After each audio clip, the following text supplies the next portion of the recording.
as you can see here, it's plugged in, right? Here's the cord. Here's the cord right here. It's in my hand. And I'm showing you that the outlet actually works in my house. The light blue light that normally comes on does not come on. Now I'm going to show you in the same outlet is my coffee grinder that's working, right? You can see there that it's connected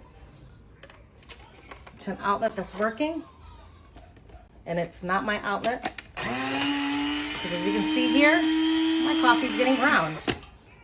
So what that tells me is that this thing, it's supposed to turn on with a blue light to denote that it's on, but the power is not even working. So I did it multiple times in different outlets to see if it would work, and it didn't work. So less than 45 days of usage, and the power doesn't even turn on, right?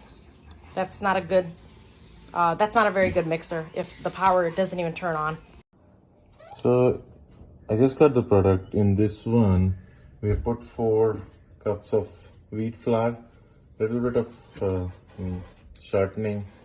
So I'm putting it into the machine, closing the lid.